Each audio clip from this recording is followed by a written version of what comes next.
Hello, and welcome to New Beginnings podcast with Michelle. Here at Functional Wellbeing, we are all about sharing knowledge and learning how we can enhance our well-being. This week, I'm sharing with you the recording of the Financial One-on-One class that was hosted by Miss Kristle Brooks, our financial advisor, and myself, as well as a functional medicine practitioner, Miss Glynnis. We came together to teach others your health is your wealth.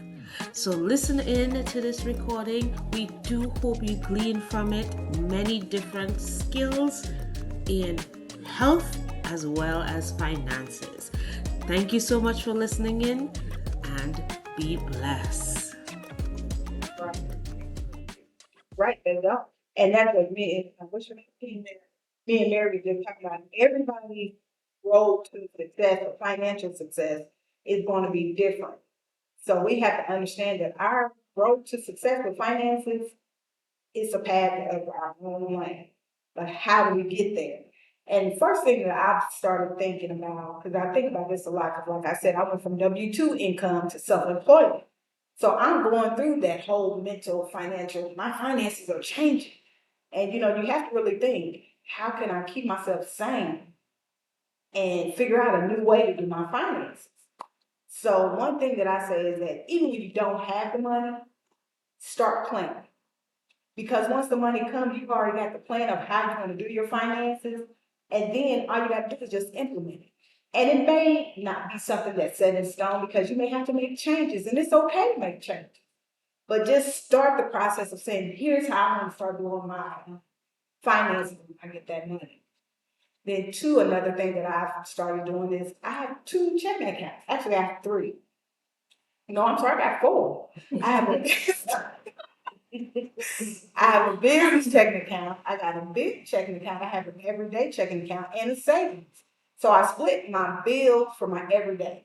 So if you like going to Starbucks or you like going out to eat for lunch, you got to separate that money. I know I said to myself, I think I did this last year. I said, why is my money going so fast? And then I got to think, I said, well, girl, you can't know how you spending. Like you can say budget all the time, and this is Michelle Bailey. She does things from the food standpoint, but I think me and you were talking, and you mentioned something about not using the word budget. All right. Because budget is like a limitation. And if we're trying to save, pay bills, and still live, it's more of controlling our spending. And that's the thing, set a limit. Like I tell my kids now, we are swipers. That darn debit card will get us in trouble. Go out, we're like, okay, I'm just gonna go here, I'll get such and such, and I'm gonna spend this. And my thing is like I go grocery shop. There's ghosts in that grocery store to be adding more stuff into my grocery. Then after we go grocery shopping, we may go to a game. We got that card. We swiping again. Oh, I want something to drink. Oh, I want some popcorn. Oh, I want some candy. We go somewhere else. We swiping again. So what I've started telling myself and my kids, take money out of your bank account if you're going to something. And the reason why I say that is you're setting a spending limit for yourself. So that way you're not swiping and swiping and swiping. Because even if you separated your bill money from your everyday money, you still want to keep money in your everyday account. And the best way to do it is by not taking that darn debit card with you everywhere you go, because it's gonna get you in trouble. If you look at your bank account, oh, I see that 300. You look at all money like $20. Well, what did who did this? Somebody done took my card. But we have to change our habits, and it starts with our mindset. Yeah. But it is, but then it's also into video. And the reason why I say that because I was working at home health church off of Recipe, and I noticed that a patient, I got two accounts, and one of the patients went in here, and I told myself, don't buy nothing, not use that card. A week later, but I told them all week, it's sitting on the Don't like what is the answer. Get what you need. That's it. It's all about things. So you that's it. That's true. Yes. Yes. So I'm glad you said that because there is something I've been listening to with respect to mindset. And think of it this way. If you see a dog coming to you, what would you do? What's the first thing you would do? Yeah. So that means you're fearful of something, right? So when you fear, those hormones, the endorphins, everything going crazy, you're fearful, you tend to want to do the opposite, which is something negative. You want to run away, you are scared, versus if you see this dog coming to you and you stand up and you think or believe, oh, that dog is not going to do me anything. Believe that. When you believe it, in your mind, you're setting a standard, as in, all dogs are not bad. So you have to create that opportunity in your mindset that, okay, I am not afraid of the dog. I might be afraid of the dog, but I am not. I'm saying to my subconscious, I am not afraid of that dog. What you're doing there is having faith that that dog is not going to do you something. So the fear part creates anxiety. But even if you have faith, you're still going to use your endorphins, but in a good way. Because now you're thinking in the sense of my well being. I am going to be okay. That dog is not going to do me anything. And back home, we would always say a dog will see if you're fearful of it. If you stand up to it, it will realize, oh, she don't afraid of me. But if you take off running, it was like, oh, I'm playing a game. I could catch this person. It's going to come after you, right? So your mindset, if you think of it, fear or faith, both of them, you have to believe something, right? So choose the positive one. So now that is going to change your mindset in terms of how something affects you. So when you change your mindset, put that to anything else with money, with your health. We go to the grocery store and we want to buy everything. But then if we have a set goal, okay, I am only eating these things. I have a meal plan for the week. And most of the foods you're going to find it on the outskirts. But the grocery people get smart. They start putting things on the outskirts for you to get. Nevertheless, you go on the outskirts. Few things you will go into the aisles for. Most of the times. So then you should be able to get in and get out. I would buy 3 bags of groceries, and what used to cost me about $50 is now costing me $85. That's crazy. That's within the last 2 years. So if I go in the aisles, what's going to happen to me? I have no money. You know what I mean? So then we're going to be putting ourselves in debt. So it's just going in with a plan. So one of a good coping strategy to deal with stress is planning things. Planning it from before. Trying to figure out, well, okay, what am I doing when I go to the grocery store? What am I doing when it comes to budgeting? Um, how much money I want to put aside for certain things. You must make sure budgeting, you want to make sure your house, food, normally those are things, the bills, right? The main bills. But then sometimes we put other things, calling it main bills, and it's not, like the pedicures and the manicures and the hairdresser, because we do it every week. But then think of it, that's a desire you have versus a need. So if we budgeted, then okay, I want to do my hair every 6 weeks, but can I put it off to every 8 weeks? So can I do it myself? Or can I do it? I do it all the time. I'll do it myself.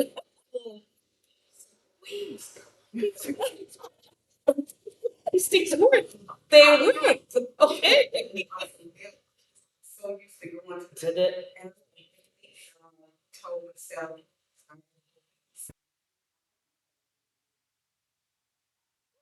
that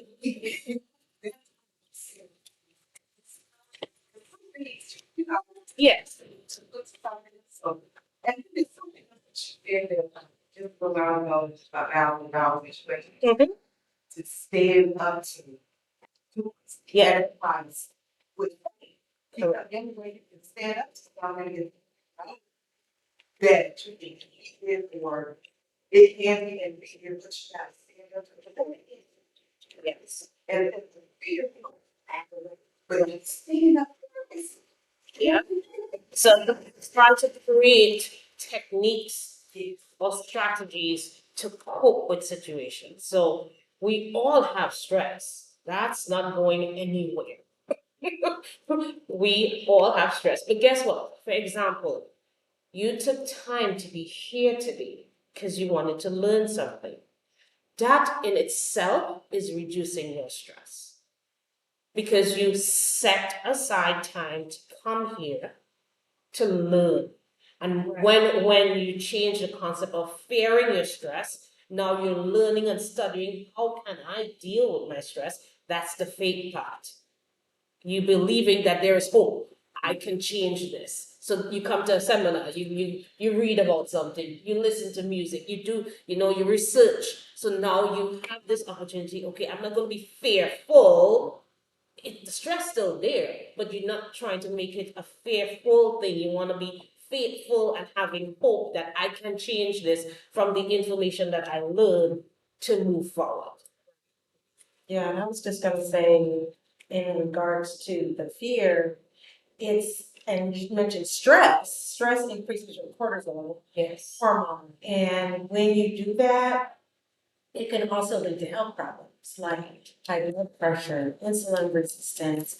You may be an emotional eater, so then you're gaining weight. It can affect your mood if you're, like in the grocery store. Yeah. So you're like, "Oh, just so stressed out." So you want the comfort food. Yes, yes. So you want to really take some time. Like, I applaud everyone that came today because you are taking some time out for yourself to have self care. And not only that, but take some time to do something for yourself on a regular basis.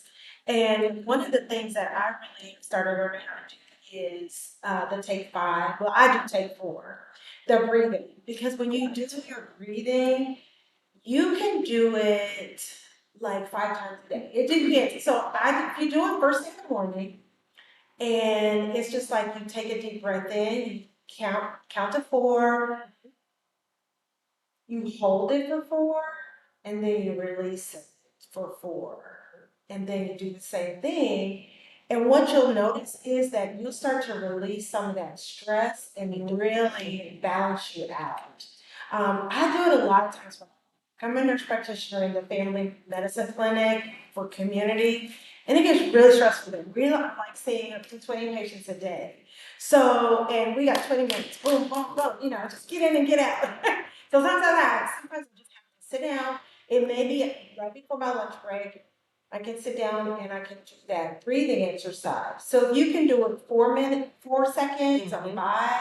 If you want to say, I got to take five, and just sit and do the breathing. You breathe in, count to five in your head, hold it for 5 seconds, release it, and then do the same thing over again 5 times. Or what I usually do is set a timer on the phone.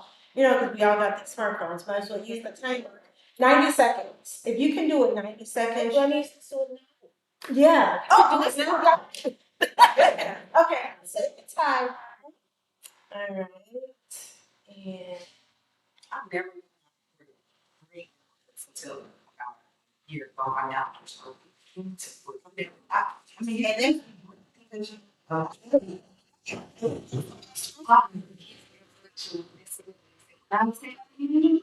I'm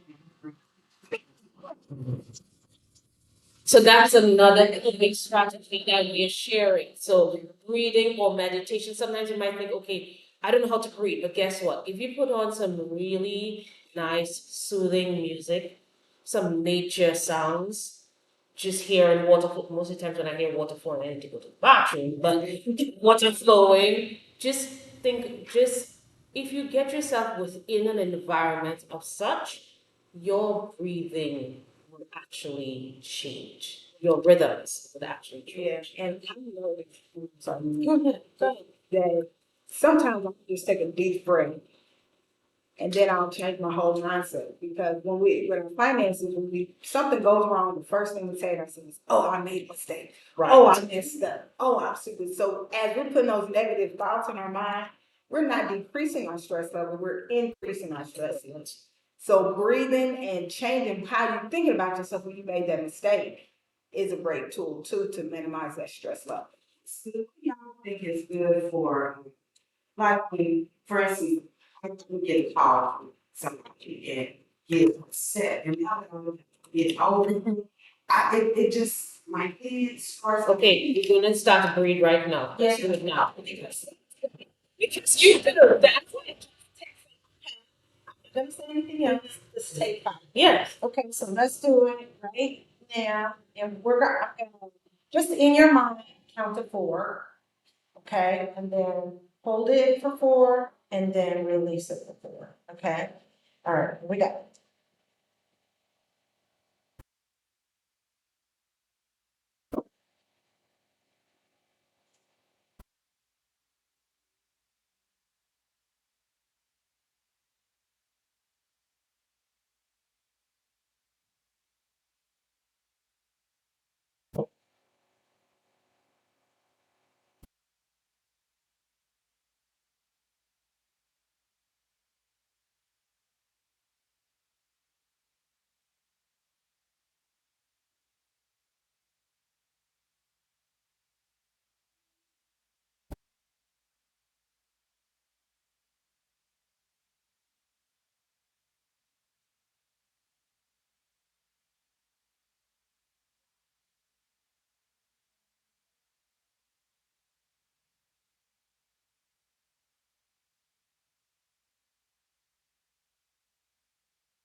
So do you feel a little bit more relaxed even doing that I just did 60 seconds that time. But the main thing is to close your eyes and to really breathe from your belly and just that diaphragm area. Breathe in and then blow it out. And number one, when you get upset, that's still that fight or flight. Correct. You gotta either fight the person. Or you just like, Just say, you know what, let me take 5 and do the breathing. And what it does, because all that anger is, whatever it makes your cortisol raise up, it's raising your blood pressure. And if you already have high blood pressure, You don't need it. then you don't want that. So the breathing exercise is also a good thing to help lower your blood pressure. So and even if you're having a headache. And I'm gonna say that. So there's so many different things like the American Stress Association, Institute of Stress. Let me give you the list, and you'll be like, oh my gosh. So we have headaches, heartburn, rapid breathing, risk of heart attack, pounding heart, fertility problems, missing your period, so menstruals, increased depression, insomnia, weakened immune system, high blood pressure or high blood sugar, as well as stomach aches and low sex drive. And that's just a few things that can create a problem when you have high levels of stress. So one of the things I want to add there, so just as we just did the breathing techniques, another strategy that we can put in place is eating the right foods. Because our mental health is affected by what we eat. If you've ever heard of the brain gut axis, So that is your brain is connected to your digestive system. The whole thing, just the gut, the whole thing, right? And this is through the vagus nerve. Now, when we were just doing the breathing techniques, if you're just standing up somewhere or in the moment and you do that breathing technique, it helps a lot. But let me add a little bit. The vagus nerve is just at the base of your head. So if you put your two fingers just at the base of your head in that little sink right there and massage it and breathe, you might not want to go nowhere. Yes, right at the base. It's like where you have the spinal cord is just attached right there. And if you think of it, this nerve is called a wandering nerve, and this nerve goes all through your body. So it's not only just connecting via the digestive system. Think of it as the whole central nervous system that goes all over. So all these symptoms of stress that I just talked about, that's what's happening when that vagus nerve is like, okay, fight or flight, I'm gonna act. When you're in fight or flight mode, your body's not gonna digest food right. So guess what? If you put in the comfort foods or the bad foods in, it's not gonna digest it. And then it's gonna be creating the concept of leaky gut. We've heard of that word that throwing around all the time. Well, bloating, it can. So it's the lining of the stomach and the intestines. It's creating holes in these areas. So if it's creating holes, think of it this way. When you eat a piece of chicken, it's supposed to break up into a smaller molecule to be able to be absorbed in the bloodstream. And it's supposed to break up into three parts of a molecule. If it doesn't get to that point and it goes in, say like a 4 part or a 5 part, your body thinks that is an enemy. That's not for me. It's going to go through the bloodstream, and then your body's going to start to say, okay, intruder alert, intruder alert. It starts like fight or flight, same concept, where the cells starts battling to survival mode. So your body's not going to internalize it. Your body's going to fight it. So when you get a cut, what happens? Or what before it even bleed? Okay, after you bleed, it hurts. What else? You have swelling. Yes, it's red. So guess what? That's happening inside. Your body can't digest food. Even if you try to put good stuff in it, it's not going to digest it because it have wounds all over. It's a battleground. Right. And you remember that when you're eating, that you don't want to be multitasking. No. You want to be more general. And it's something that we have to work on. We want to listen to it. Yes. You know, sleep hygiene, this is called eating hygiene. Yes. We have to learn how to slow our bodies down and really take the time. I'm guilty too, and I know it's much better if I'm standing up eating, still trying to do something else, or still trying to do fold clothes, or still cooking. That's your stomach starts to hurt, and you're like, what? Why is my stomach hurting? But it starts. First, your digestion first starts in your mouth. Yes. Sit down, you gotta chew, you gotta make sure you're chewing it good. And just take some time and try to just really savor the flavors, savor the textures that are in your mouth. And you'll find that even doing that, you won't overeat because your body is gonna sense that you're full sooner than it would if you were multitasking. Yes. Or even while you're driving. So all of that is included in multitasking eating. So just really knowing that everything starts in the gut and it just goes throughout. So it's really important to really pay attention to taking your time, sitting there, not multitasking, and really enjoying the food that you have. Now, I'm gonna say this, just listening to these two ladies talk, it just goes back to that saying, your health is wealth. Like, people can hear this conversation, they can be like, what does this have to do with finances? Like I've told somebody else, and, your health is how you earn money. That's why, like, this topic is so important to me, because it's a conversation, one, that we need to have. And as we talk about financial wellness, we have to talk about financial illness. We have to talk about all the difference between our wants and our needs. Because when we want to develop a spending habit or a spending limit, we have to sacrifice our wants so we can hit our needs. And as you go through dealing with stress, like I said, I do life insurance, but it changes what type of policy you can qualify for your family, because your health is the biggest piece of getting approved for life insurance. How you live, how you take care of yourself. Like, one thing that the underwriters do when we have an application is they review your medical history. I call this your credit report, because when our personal credit report, what is it? It's a history of how we pay our bills. Well, that's the same thing for your medical record. They're looking at how did you take care of your body over the years. So if we don't know how to take care of our body correctly, it's going to affect how we live, how we earn money, and how we can leave money to our family. So I'm just excited. Are you guys enjoying yourself?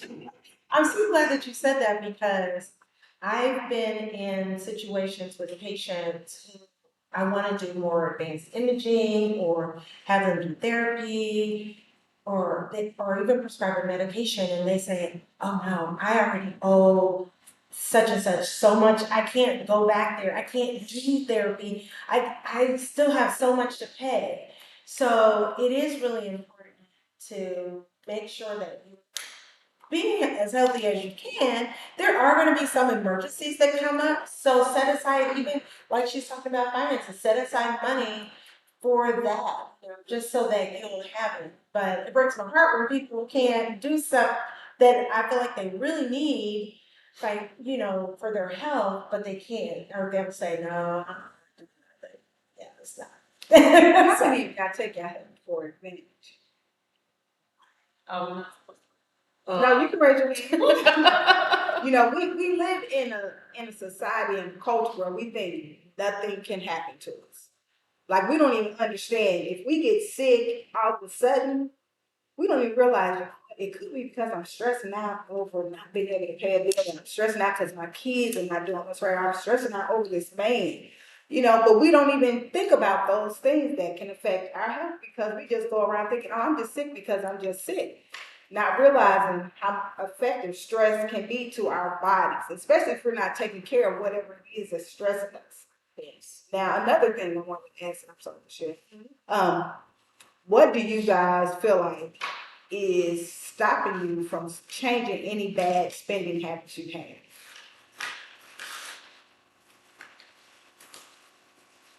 You said what is stopping? Mm-hmm.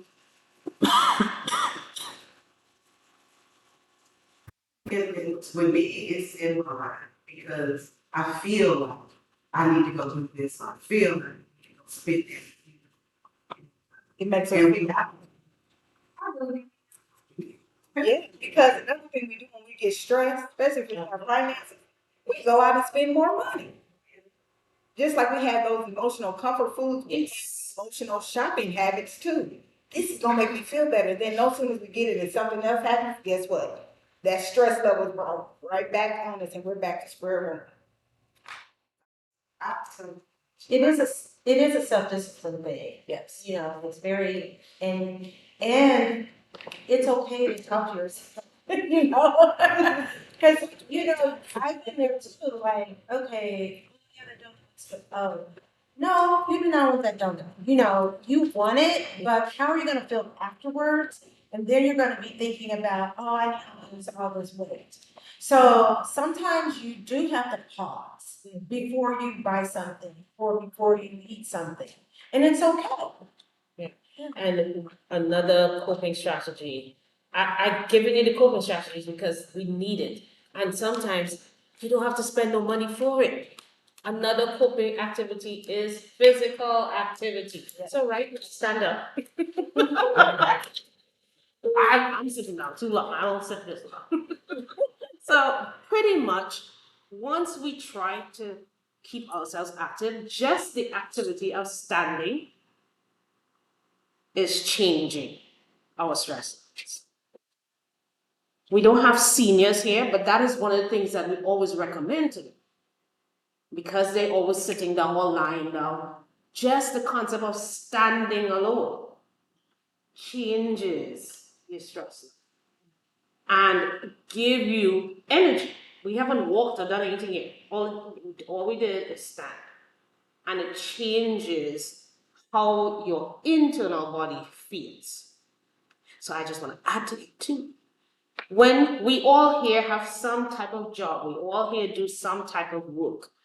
When in the workplace, to be able to deal with stress in the workplace, because that's one of the places we have a lot of stress, is in the workplace.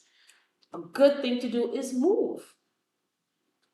So go outside if you can. If you're sitting at a desk and you have a CRS job, you can't go outside, stand up.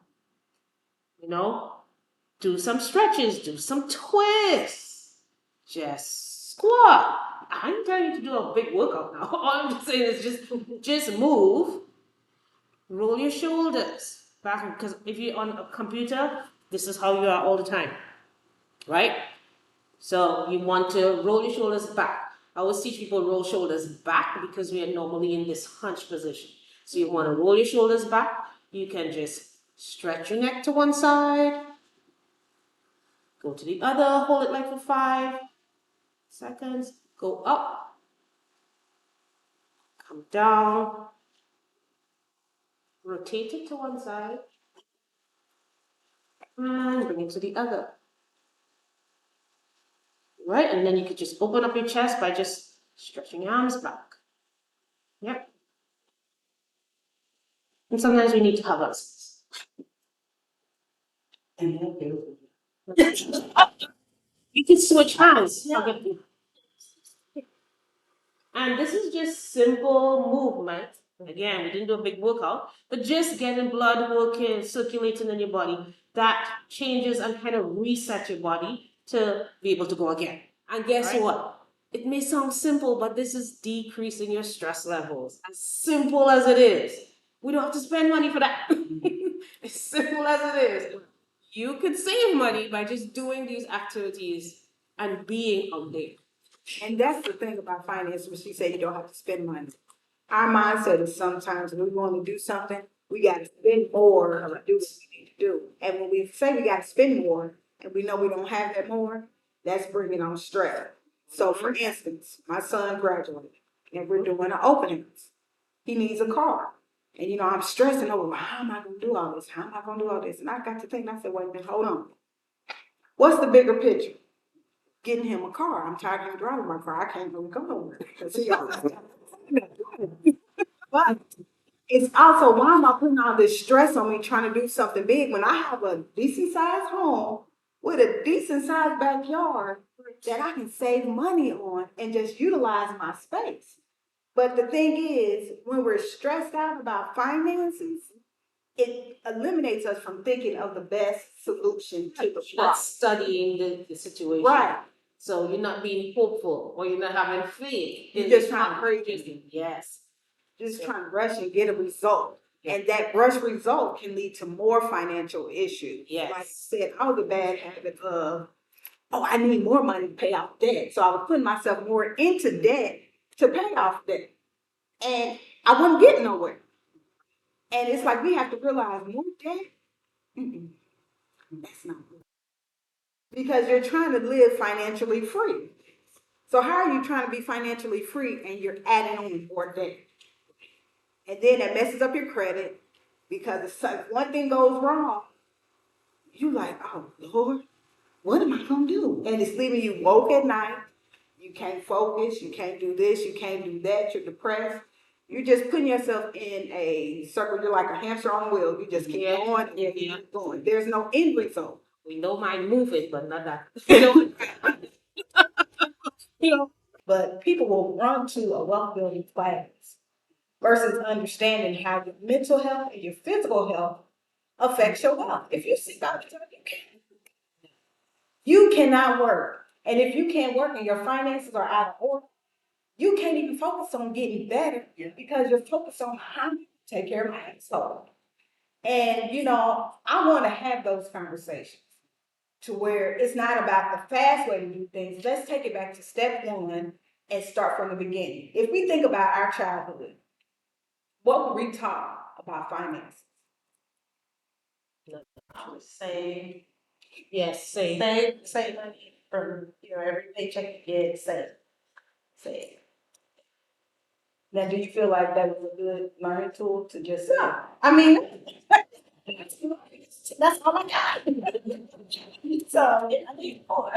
Right. There's so much more that we need to learn about finances, and we have to start at square one. Because even if we do build wealth, are we gonna know how to keep that wealth? Are we gonna know how to make that wealth into generational wealth? If we don't have good spending habits when we broke, we get a whole bunch of money, we're gonna have bad spending habits then, which ain't gonna do nothing but lead us back to being broke. Yes, And about all the apps, or the athletes. Yes. They got some of them don't want to manage it and they're broke. Yeah. we have no idea of how to make our money grow. Even if somebody said, well, invest in the stock market, you got to teach me like I'm a 2-year-old. Mm-hmm. So that way I know how to have a diversified portfolio. I know what risk level I'm going to be at. And not just having an investment portfolio, what are the other ways that I can make my money grow to where I'm not having a big tax liability, Right. or where I have no taxes at all. Like I said, me and Aaron, we both do life insurance. People don't realize life insurance is tax-free money. It's tax-free, and you can take money that you've grown and put it into a life insurance policy to make that money tax-free and grow. There's so many different things that we've been taught that we've just been taught one way, like 401k, and I hate to get into other avenues, but I can't help it passionately. There's more than one way to have a retirement portfolio. 401k is not the only one, and furthermore, 401k is taxable income. When you get to your retirement portfolio, you got to have some form of non-taxable income. Like I just read about the 4% rule.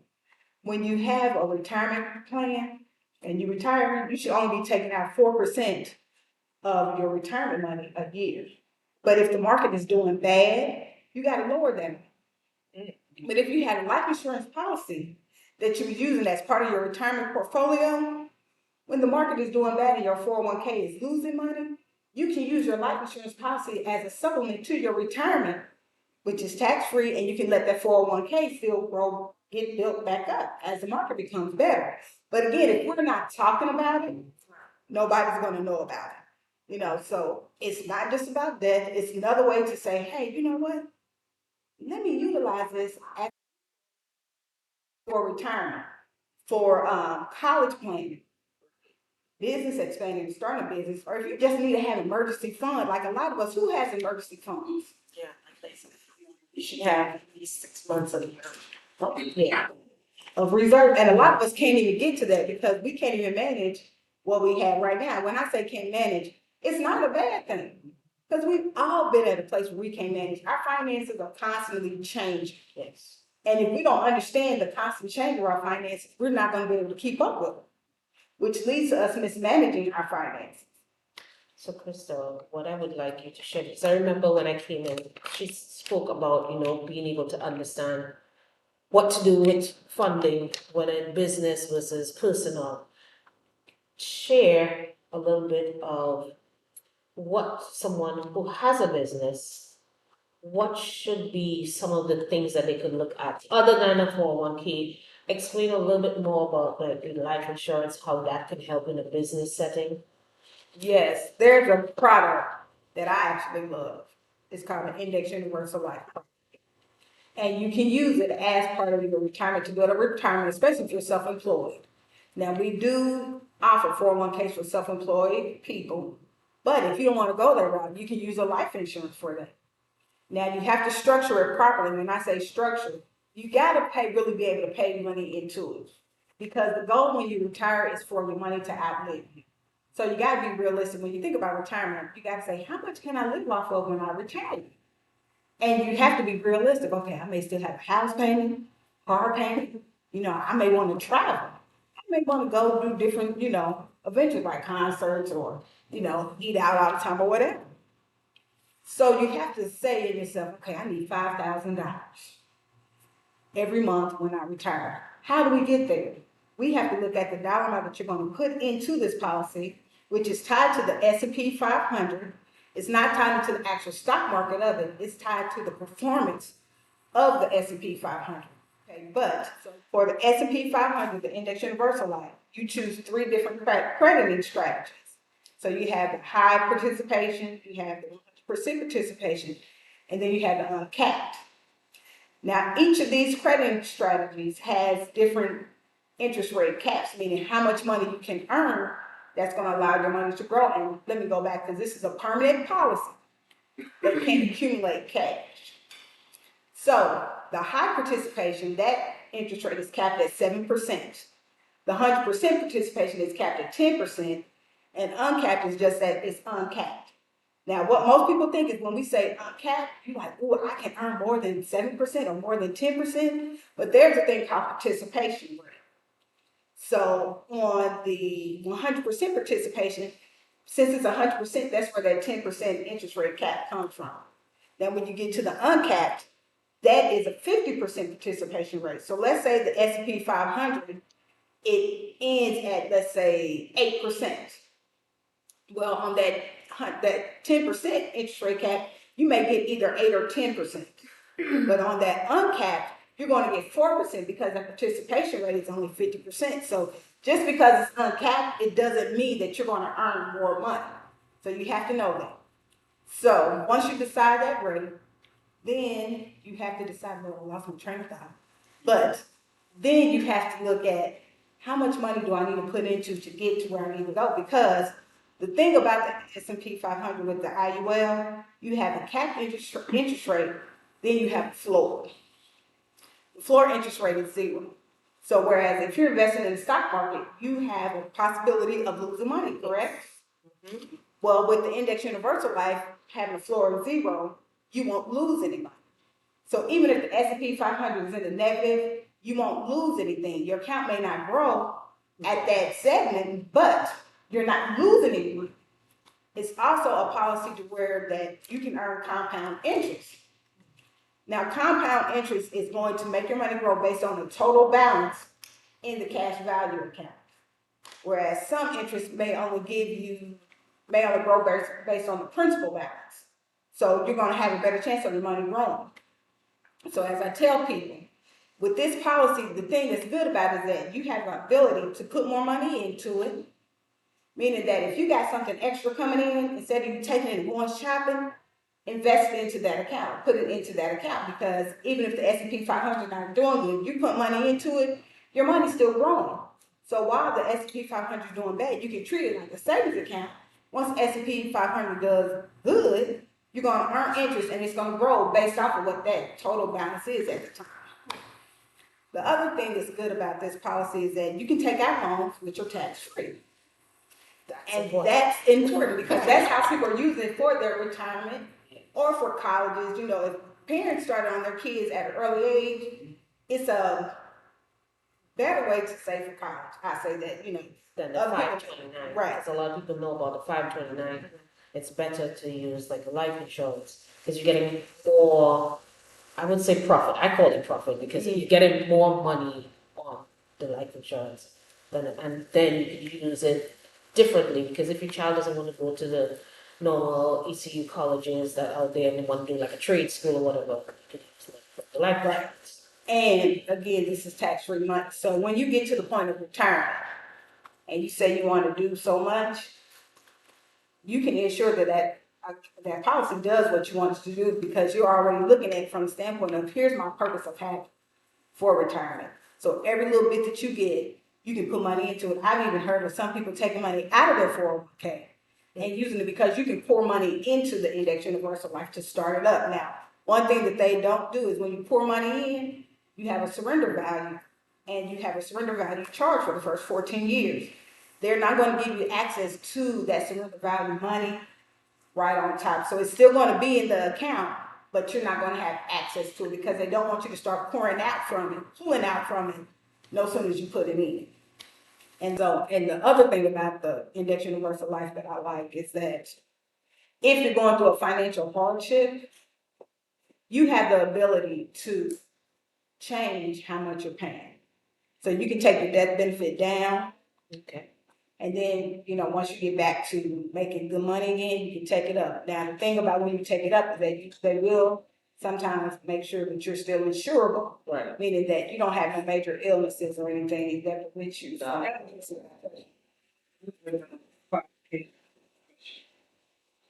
So the index, like what the requirement qualifications are to be eligible for that. For that, good health. Good Yeah, health. it comes right back down to health. Yeah, because it's still a life insurance policy. It's just the way that you can control how the life insurance policy works. So we've heard of whole.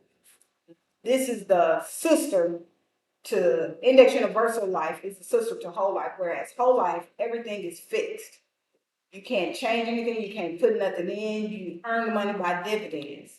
Index Universal Life is giving you more control of the policy so you can do with it what you really want to do.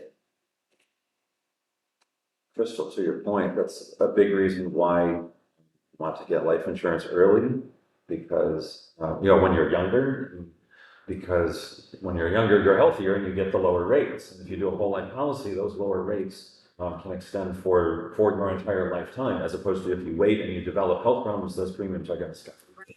And one thing about too that well people don't understand when you say oh get older. Yeah, sometimes term can get more expensive as you get older, but permanent life insurance is going to be more expensive when you get older because you got to really put more money into it for it to grow. Your mortality rate is getting lower as you get older. So if you really want that account to grow, you got to put more money into it. So I had a guy who wanted to do an Index Universal Life, and he wanted to do a whole bunch of stuff with it, and it wasn't a benefit to him. And I had to tell him this isn't a good benefit for you. Because you really gonna have to put money into it so it will do what you want it to do. And that's why I tell people up front, what is your purpose for getting an Index Universal Life? Because it's something that if you do it right, which means you really gotta make a commitment to invest into it, it's gonna do what you wanna do. And one thing that I tell people too, that as you get older, since it's a policy that has a lot of bells and whistles, you have a surrender value. So as you keep that policy for a long time, you get to, let's say, 65, you're like, you know what? I don't need this bells and whistles policy. I just need something simple. You can use that surrender value, take that money out and get you another policy, pay it up for the rest of your life and be done with it. You mentioned term too. So talk a little bit about that. Term is just a policy that's just pays a death benefit. And it's only for a certain amount of time. Most companies have 10, 15, 20, or 30 years. There's some that do 25 years. But it's the cheapest and most affordable way to start off having life insurance. So if you know you don't have a lot of money for a permanent policy, the next best thing to get is term. And the thing you want to make sure with term is that whatever carrier you go through, you want to make sure they give you an option to convert it over. Because term can increase in price as well. If you keep that policy, let's say for 10 years, or I'm gonna do instead of 10, I'm gonna do 30. And let's say at 30, when you got it, you was 40. I'm gonna use the older age, you're 40. So after that 30 years, you outlive it, you're at 70. Well, if you don't convert it over to a permanent policy, then you can renew it, and at the renewal, what your age is at the time of renewal is going to increase. Your premium is going to increase. So it goes up. The other thing that I can say about term that's kind of making it have more value is you can add a rider called return of premium. So what that means is that if you outlive your term policy and you got that rider added to it, you can get money back at the end of that term if you outlive that term and you can get either paid up life insurance or reduced paid up life insurance. But understand when you add this rider, it's going to increase that monthly cost of that term policy. 30-year term is always the most expensive. 10-year term is the most cheapest. But I like how you're describing the information because we have everybody at different age brackets here, and what we need to know is we already talk about stress, and if you think of it this way, you stress out, you want to have index with the books or all that, and you can't pay for that. Don't stress about it. There are other, as Kristle says, try the terms. Do something that you can afford first. God's willing, you live longer than that. You making more money in your business, or you change your job and you're getting a higher salary. Then you could think, okay, I could switch over. But in the meantime, you still need some sort of life insurance because that is the most important thing: is having life insurance. I just think it's important. Yeah. You know, you see people that are they're doing these fundraising things when someone in the family unexpectedly dies. So it's so important. They need to think about, you know, it'd be great if people would just, like you said, get one that you can afford. And as I tell my clients, if you can't afford top of the line, start small and we can just build from that. And then I want to go back to what you said, Nisi. When it comes to your health, there's 6 categories that your health will get put into. So we have Preferred Plus, which is like you are the most healthiest, your family's health history is great. You know, you don't have a job that's what they consider dangerous, you don't do crazy hobbies, you haven't had anything happen. Then you have Preferred. Preferred, maybe you may have a little bit of high cholesterol, you may have, you know, diabetes or high blood pressure, you know, but it's still considered good health. Then you have Standard Plus. Standard Plus again, you may have had maybe a little bit of family issues, health issues. You may have had a little bit of family issues. And then you have Standard. Standard is like, to me, you know, you've had stuff happen in the past. You know, your family may have had something happen in the past. Then, and those are all non-smokers. Then you have preferred smoker, and then you have standard smoker.